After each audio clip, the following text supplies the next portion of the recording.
श्री वल्लभाधीश की जय। श्री गुसाई जी परम दयाल की जय।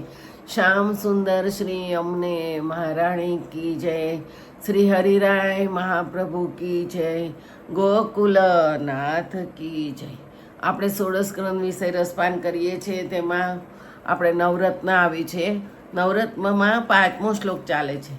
તથા નિવેદને ચિંતા ત્યાજ્યા શ્રી પુરુષોત્તમે વિનિયોગે પીસા ત્યાજ્યા સમર્થો હિ હરિ સ્વતઃ. આગલા શ્લોકમાં કહેલ નિવેદન પુરુષોત્તમને વિશે થયું હોય તો અવશ્ય ચિંતા છોડવી. અન્ય વિનિયોગ છતાં પણ ચિંતા છોડવી, કારણ કે હરિ પોતે જ સમર્થ છે. કર્તુમ અકર્તુમ અન્યથા કર્તુમ શ્રી હરિ જ સર્વથા કરતા હરતા છે.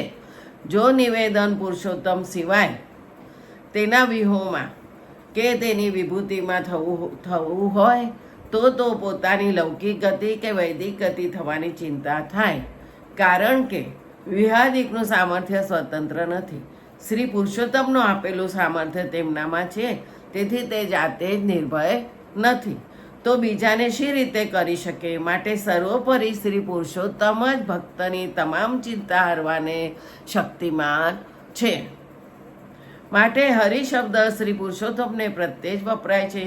માટે તેમણે નિવેદન કર્યા પછી ધનાદિકનો અન્ય વિનિયોગ થાય ત્યાં શ્લોકમાં કહેલ પ્રમાણે ભાવના કરી સર્વ ચિંતાનો ત્યાગ કરવો. કામનાથી કરેલું તે કામના અધિષ્ઠાતા દેવ અંગીકાર કરે છે અને તેનું ફળ સ્વર્ગ છે. નિષ્કામ કર્મ માર્ગથી અર્પણ કરેલ ક્રિયાત્મક પ્રભુ અંગીકાર કરે છે અને તેનું ફળ સત્યલોક સુધી છે. શુદ્ધાત્વે જ્ઞાનીને અર્પણ કરેલ તથા મર્યાદા ભક્તે અર્પણ કરેલ તે અક્ષરાત્મક પ્રભુ અંગીકાર કરે છે. આ દેહ વગેરે બધું શ્રી કૃષ્ણની સેવા કરવા દાસ રૂપે છે. એમ બુદ્ધિનો વિકાર દૂર થઈ તેમાં પેઠેલી ચિંતાનો નાશ કરવાનો ઉપાય બતાવ્યો છે. શુદ્ધ પ્રેમ ભાવ વડે અર્પણ કરેલું તે શ્રી કૃષ્ણ જ અંગીકાર કરે છે, બાકી કરતા નથી. આમ 3 શ્લોકથી બુદ્ધિમાં વિરુદ્ધ ભાવના ન આપવા દેવાથી બુદ્ધિનો વિકાર દૂર થઈ તેમાં પેઠેલી ચિંતાનો નાશ કરવાનો ઉપાય બતાવે છે. પોતે કે પોતાના સ્વકીયો લૌકિક કે વૈદિક વ્યવહારોમાં સ્વસ્થ ન રહી શકતા હોય તો તેવા કારણે કરવામાં આવતી ચિંતા પણ પોતાના સાક્ષી ભાવના ચિંતનથી આત્મનિવેદીએ દૂર કરવી એમ કહેવામાં આવ્યું છે. 6ઠ્ઠો શ્લોક. લોકે સ્વાસ્થ્યમ તથા વેદે હરિસ્તુ ન કરિષ્યતિ પુષ્ટિમાર્ગ સ્થિતો યસ્મા સા ક્ષીણો ભવતા ખીલા. પુષ્ટિમાર્ગ અનુગ્રહ માર્ગમાં રહેલા હરિલોકમાં અને વેદમાં સ્વાસ્થ્ય નહીં કરે, જેથી બધા ભક્તો સાક્ષી તરીકે થાવ. લૌકિકમાં કે વૈદિકમાં જે કાળે જે બને તે પ્રભુની ઈચ્છાથી જ બને છે. તે બાબતમાં પોતાને કંઈ લાભ હાનિ નથી, એવી રીતે ચિત્તમાં નિશ્ચય કરી લૌકિક વૈદિકમાંથી મમત્વનો ત્યાગ કરવાથી સાક્ષીની પેઠે થવાય છે. અંતઃકરણની સ્થિતિ જો લૌકિકમાં રહે તો દુઃખાત્મક સંસાર ચાલુ જ રહે. જો વૈદિક કાર્ય કર્મમાં સ્થિતિ રહે તો પણ તેમ જ થાય. વૈદિક નિષ્કામ કર્મમાં અંતઃકરણની સ્થિતિ થાય એટલે છેવટે લક્ષ્યબિંદુ તે જ થાય, તેથી પર કાંઈ નથી. તેમ અંતઃકરણે લાગતું હોય તો તેને પુરુષોત્તમની પ્રાપ્તિ ન થતાં છેવટે બ્રહ્મલોકની પ્રાપ્તિ થઈ કલ્પાંતે અક્ષરની પ્રાપ્તિ થઈ શકે છે. એવા અભિપ્રાયથી લૌકિક વૈદિક અંતઃકરણની સ્થિતિ એટલે લક્ષ્યબિંદુ કૃપાળ પ્રભુ નહીં થવા દે એમ અભિપ્રાય છે. પોતાનું લક્ષ્યબિંદુ પુરુષોત્તમ પ્રાપ્તિ માટે છે તો અંતઃકરણ અવશેષ અધ્યાસથી મનનો સંકલ્પ વિકલ્પ લૌકિક કે વૈદિકમાં કોઈ વખત થઈ જાય છે. તે ઉપરથી પોતાની સ્થિતિ માટે ચિત્તમાં ઉદ્વેગ કરવો ઘટતો નથી. કૃપાળુ પ્રભુ પર વિશ્વાસ રાખવો કે પોતાના નિશ્ચયવાળા લક્ષ્ય બિંદુએ પહોંચાડશે જ. ગુરુ ભગવાન બંને કે બેમાંથી કોઈ એકની આજ્ઞા ભંગ થવાના ભયથી કરવામાં આવતી સસેવ્ય પ્રભુ વિષયક ચિંતા ભગવત સેવાના તાત્પર્યના વિવેકથી દૂર કરવી. સેવાકૃતિ ગુરોરાજ્ઞા બાધનમ વા હરિચ્છયા અત સેવા પરમ ચિત્ત વિધાય સ્થિરતામ સુખમ. 7મો શ્લોક. ગુરુની આજ્ઞા પ્રમાણે પ્રભુની સેવા કરવી. હરિની ઈચ્છા વડે વિશેષ આજ્ઞા થતાં ગુરુ આજ્ઞાનો બાદ થાય એમાં અડચણ નહીં. એ પ્રમાણે સેવા પર ચિત્ત રાખી સુખે આનંદમાં રહેવું. લૌકિક વૈદિકમાં ડોળાઈ ગયેલું ચિત્ત પણ પ્રભુ સેવાથી ઠેકાણે આવી પ્રભુ સંબંધી જ નિશ્ચયવાળું થઈ જાય છે. અને જેમ પ્રભુ સંબંધમાં ચિત્ત લાગી રહેલું રહે છે તેમ લૌકિક અને વૈદિક બાબતમાંથી ચિત્ત આપોઆપ છૂટી જઈ વ્યસન સુધી ભક્તિવર્ધિની ગ્રંથમાં બતાવ્યા મુજબ પહોંચાડે છે. વ્યસન સુધી પહોંચે જ છે. પછી જ્યારે સેવામાં પૂરેપૂરું ચિત્ત જોડાય છે ત્યારે પ્રભુના ભક્તનો શુદ્ધ અંતઃકરણ દ્વારા સ્વપ્ન દ્વારા દેહ સંબંધથી રહિત ફક્ત સેવાપયોગી વિશેષ આજ્ઞા થાય.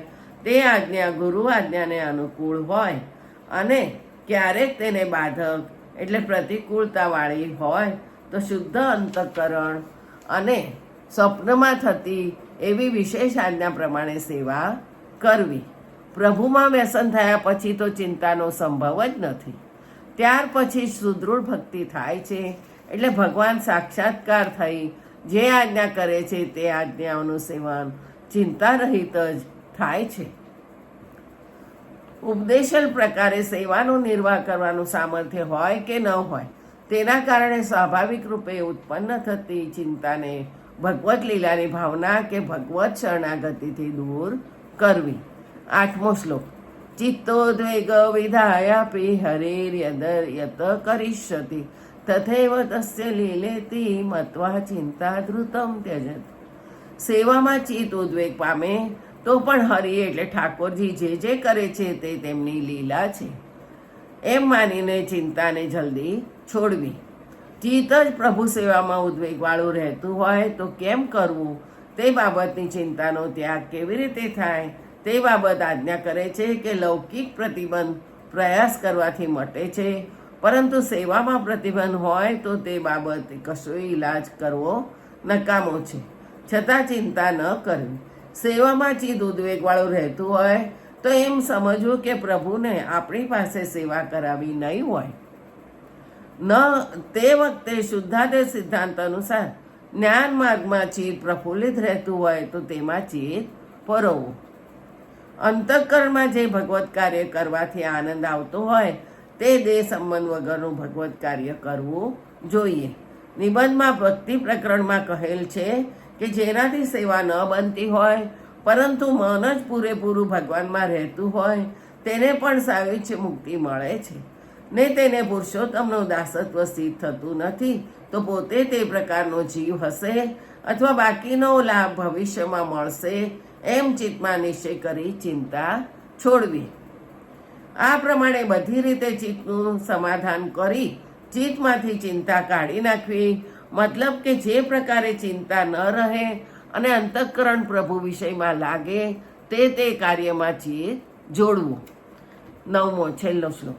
તસ્માત સર્વાત્મના નિત્યમ શ્રી કૃષ્ણ શરણમ મમ વદદભિરેવ એવમ સતતમ સ્થેયમિત્યેવ મે મતિ. તેથી સર્વ પ્રકારે હંમેશા શ્રી કૃષ્ણ શરણમ મમ એ અષ્ટાક્ષર મંત્રનું રટણ બોલતા જ રહેવું એવી જ મારી મતિ છે. અહંકારના શોધનથી તેમાં રહેલી મમતાનો નાશ થવાથી દૈન્ય પ્રાપ્ત થાય છે. તે દૈન્ય સર્વ મલિનતા તોડવાનું પરમ સાધન થઈને પ્રભુમાં ખરી પ્રીતિ જોડાવે છે. ઉપર પ્રમાણે મન, બુદ્ધિ, ચિત્ત અને અહંકારના શોધનથી ચિંતાનો નાશ થઈ દીનતા પ્રાપ્ત થાય છે. જ્યારે ખરી દીનતા પ્રાપ્ત થાય ત્યારે જ પ્રભુની અંગીકૃતિનો અનુભવ થાય છે. દીનતા પ્રાપ્ત કરવામાં અષ્ટાક્ષર મંત્ર ઘણો જ અસર કરનાર છે, કારણ કે આ મંત્ર દીનતાનો જનક છે. દીનતા પ્રાપ્ત થયા પછી પણ આ મંત્ર કાયમ જપવો, જેથી પ્રભુ વિના રહ્યું ન જાય તેવી દીનતા પ્રાપ્ત થઈ પ્રપંચની તદ્દન વિસ્મારક અંતિમ વિરહ દશા થઈ પછી સ્વરૂપના સાક્ષાત દર્શનાદિ થાય છે. અહીંયા અંતઃકરણ નવરત્ન ને વિરામ આપું છું અને અંતઃકરણ પ્રબોધ કાલે ચાલુ કરીશું. જય શ્રી ગોખલેશ.